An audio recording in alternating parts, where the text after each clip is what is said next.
सर्वस्वरूपे सर्वेशे सर्वशक्तिसमन्विते भयेभ्यस्त्राहि no देवी कुष्मांडेति नमस्तुते।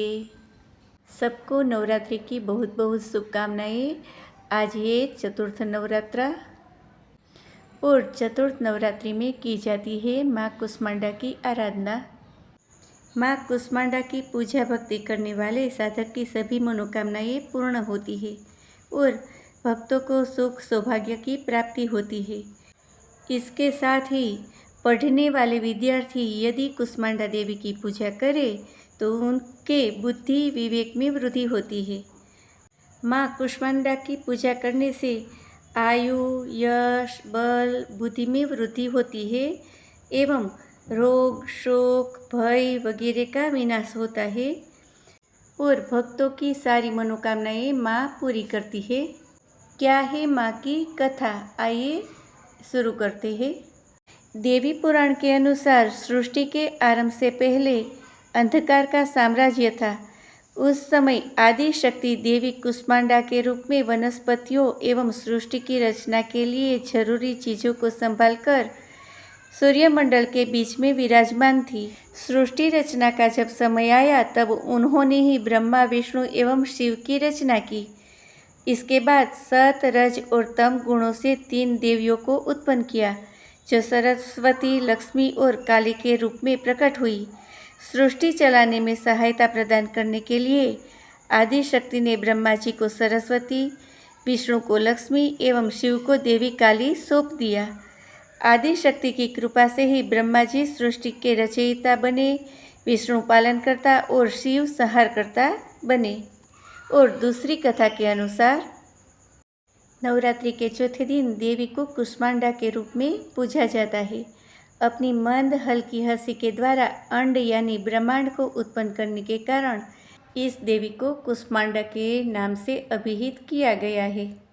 जब सृष्टि नहीं थी, चारों तरफ अंधकार ही अंधकार था, तब इसी देवी ने अपने ईर्ष्या हास्य से ब्रह्मांड की रचना की थी।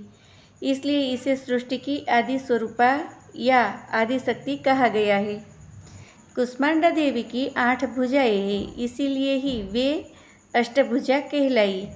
इनके 7 हाथों में क्रमशः कमंडल, धनुष, बाण, कमल पुष्प, अमृतपूर्ण कलश, चक्र तथा गदा है। 8वें हाथ में सभी सिद्धियों और निधियों को देने वाली जपमाला है। माता का वाहन सिंह है और इन्हें कुंभड़े की बलि प्रिय है। संस्कृत में कुंभड़े को कुष्मांड कहते हैं, इसीलिए इस देवी को कुष्मांडा कहते हैं। इस देवी का वास सूर्यमंडल के भीतर लोक में है। सूर्यलोक में रहने की शक्ति क्षमता केवल इन्हीं में है, इसलिए इनके शरीर की कांति और प्रभा सूर्य की भांति देदीप्यमान है। इनके ही तेज से 10 दिशाएं आलोकित है। ब्रह्मांड की सभी वस्तुओं और प्राणियों में इन्हीं का तेज व्याप्त है। नवरात्रि के चौथे दिन स्थिर और पवित्र मन से यदि माँ कुष्मांडा की पूजा आराधना करें तो भक्तों के रोग और शोक दूर होते हैं तथा आयु, यश, बल और आरोग्य प्राप्त होता है। ये देवी अति अल्प सेवा और भक्ति से प्रसन्न होकर आशीर्वाद देती है। सच्चे मन से पूजा करने वाले को सुगमता से परम पद प्राप्त होता है। विधि विधान से पूजा करने पर भक्त को कम समय में ही कृपा का सूक्ष्म भाव अनुभव होने लगता है। ये देवी आदियों व्याधियों से मुक्त करती है और उसे सुख, समृद्धि और उन्नतता प्रदान करती है। अंततः इस देवी की उपासना में भक्तों को सदैव तत्पर रहना चाहिए। अगर आपके घर में कोई लंबे समय से बीमार है तो इस दिन माँ से खास निवेदन कर इनके अच्छे स्वास्थ्य की कामना करनी चाहिए। देवी को पूरे मन से फूल, धूप, गंध और भोग चढ़ाइए। माँ कुष्मांडा को विविध प्रकार के फलों का भोग अपनी क्षमता अनुसार लगाइए। पूजा के बाद अपने से बड़ों को प्रणाम कर उसके आशीर्वाद ले। देवी कुष्मांडा योग ध्यान की देवी भी है। देवी का यह स्वरूप अन्नपूर्णा का भी है। उदराग्नि को शांत करती है, इसलिए देवी का मानसिक जाप करें। देवी कवच को 5 बार पढ़ना चाहिए।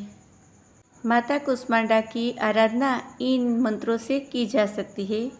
सूरा संपूर्ण कलशम रुधिराप्लुतमेव च दधाना हस्तपद्माभ्याम कुष्मांडा सुभदास्तु मे। या तो ओम कुष्मांडाये नमः या माँ कुष्मांडा के बीज मंत्र से भी उसकी उपासना की जाती है। ये मंत्र है ऐं ह्रीं देव्ये नमः।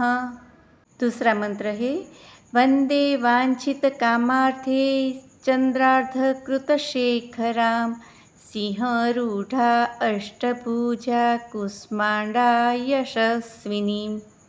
अथवा या देवी सर्वभूतेषु सृष्टिरूपेण संस्थिता नमस्तस्यै नमस्तस्यै नमस्तस्यै नमो नमः।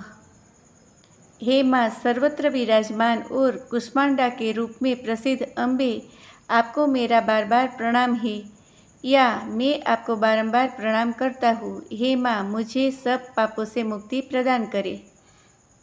माता कुष्मांडा के दिव्य रूप को मालपुआ का भोग लगाकर किसी भी दुर्गा मंदिर के ब्राह्मणों को इसका प्रसाद देना चाहिए। इससे माता के कृपा स्वरूप उनके भक्तों को ज्ञान की प्राप्ति होती है, बुद्धि और कौशल का विकास होता है और इस अपूर्व दान से हर प्रकार का विघ्न दूर हो जाता है।